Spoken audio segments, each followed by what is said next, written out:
छठा जो प्रश्न है, एक समबाहु त्रिभुज एबीसी की भुजा 2a है, उसके प्रत्येक शीर्ष लंब की लंबाई ज्ञात कीजिए। हमने एक त्रिभुज बना लिया जिसकी तीनों भुजाएं बराबर हैं। क्यों? समबाहु त्रिभुज। समबाहु का मतलब क्या होता है? जिसकी तीनों भुजाएं क्या होती हैं? बराबर होती हैं। और भुजा की लंबाई कितनी दी गई है? देखो 2a, तो ये भुजा भी 2a है, ये भुजा भी 2a है, और ये वाली भुजा भी कितनी है? ये भी जो है पूरी यहाँ से लेकर यहाँ तक ए के दुगने के बराबर है, ट्वाइस ए के बराबर है। हमें क्या करना है? प्रत्येक शीर्ष लंब की माप हमको बतानी है। तो देखो, शीर्ष लंब का मतलब क्या होता है? किसी भी एक शीर्ष से उस त्रिभुज की सामने की भुजा पर डाला गया जो लंब होता है वो कहलाता है शीर्ष लंब। तो अभी हम एक शीर्ष लंब की लंबाई निकालते हैं। हमने क्या किया? ए से, ए के सामने जो भुजा है उसका नाम है बीसी, बीसी पर हमने डाल दिया शीर्ष लंब। ठीक हो गया। तो एक समबाहु त्रिभुज एबीसी है, तो क्या होता है जब त्रिभुज समबाहु था, जब ये त्रिभुज क्या है? समबाहु है, तो जो शीर्ष लंब है वो लंब के साथ साथ जो है माध्यिका भी होती है। तो क्या करता है? जो शीर्ष लंब होता है ये जो जिस भुजा पे लंब है उस भुजा के दो बराबर भाग भी कर देता है। तो ये पूरी बी से सी तक अगर 2a थी तो ये वाला हिस्सा भी a हो गया और ये वाला हिस्सा भी हो गया a। तो इस प्रकार से देखो, ये लंब है तो लंब का मतलब क्या है? यहाँ पर समकोण बन रहा है और इधर भी क्या बन रहा है? समकोण बन रहा है। तो हम किसी भी एक समकोण त्रिभुज को ले लेते हैं। तो सबसे पहले तो हम लिख लेते हैं जो जो चीज़ हमको पता थी।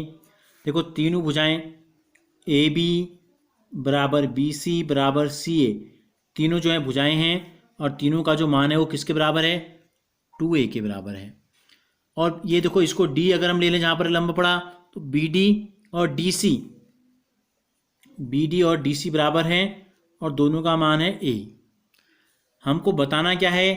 शीर्ष लंब की लंबाई यानी कि AD, A से लेकर D तक की जो दूरी है ये हमको बतानी है।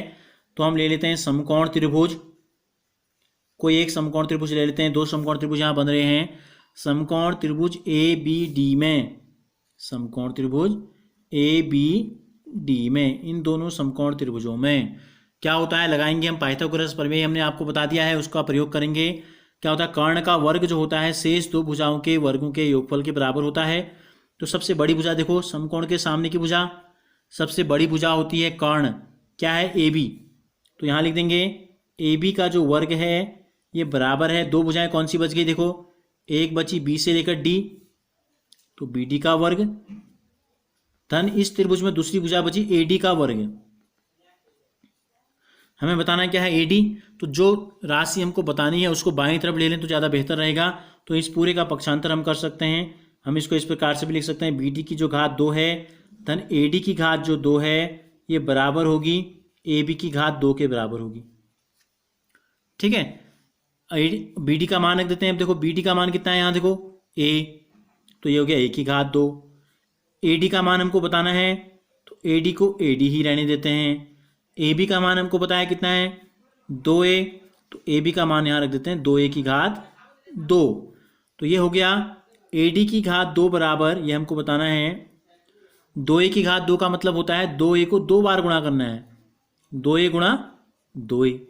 ये धन, इसके आगे चिन्ह कुछ नहीं है तो क्या होता है? प्लस। तो प्लस दूसरी तरफ जाएगा तो हो जाएगा माइनस a की घात 2। तो देखो कितना हो गया? 2 गुणा 2 हो गया 4, a गुणा a हो गया a की घात 2 ऋण a की घात 2। तो ये कितने की a की घात 2 है? 1 a की घात 2 है। 4 में से 1 घटाएंगे तो कितना आ जाएगा? 3 a की घात 2, AD की घात 2 बराबर। तो क्या होता है? AD की घात 2 यह है, तो AD बराबर क्या होता है? पहले अध्याय में हमने आपको बताए थे इस प्रकार के प्रश्न को हल करना। जब घात यहाँ 2 है तो या तो यहाँ घात 1/2 लिख दें या इसको हम लिखते हैं वर्गमूल। क्या बना देते हैं? वर्गमूल 3a की घात 2। ये घात 2 जब बराबर के दूसरी तरफ जाती है तो बन जाती है स्क्वायर रूट, यानी कि वर्गमूल बन जाती है। तो 3a की घात 2 के हम गुणनखंड कर देंगे। 3 गुणा a का एक जोड़ा बना, तो जिसका जोड़ा बनता है वो अंडरूट से बाहर निकल जाता है। 3 का जोड़ा नहीं बन रहा है तो 3 अंदर ही रहेगा। तो AD बराबर कितना आ गया? भुजा रूट 3 आ गया। AD का जो मान आ गया इस समबाहु त्रिभुज के लिए, जिसका मान कितना है? जिसकी लंबाई जो है 2a के बराबर है। और देखो, चूंकि ये समबाहु त्रिभुज है, तीनों भुजाएं बराबर हैं, तो तीनों शीर्ष लंब भी बराबर होंगे। तो हमसे कहा है प्रत्येक शीर्ष लंब की लंबाई, तो हम लिख देंगे इसलिए प्रत्येक शीर्ष लंब की जो लंबाई है ये हो जाएगी हमारी भुजा √3। ठीक है, इकाई कुछ दी नहीं है, खाली 2a लिखा है, तो जो भी इसकी इकाई होगी वो इसकी ये हो जाएगी इसकी शीर्ष लंब की लंबाई। तो प्रत्येक शीर्ष लंब की लंबाई कितनी आ गई? भुजा √3, यानी कि a√3, भुजा √3 भी नहीं, a√3 आई, क्योंकि a भुजा नहीं है, a जो है भुजा का आधा है, हमको भुजा दी गई थी ट्वाइस a हमको दी गई थी।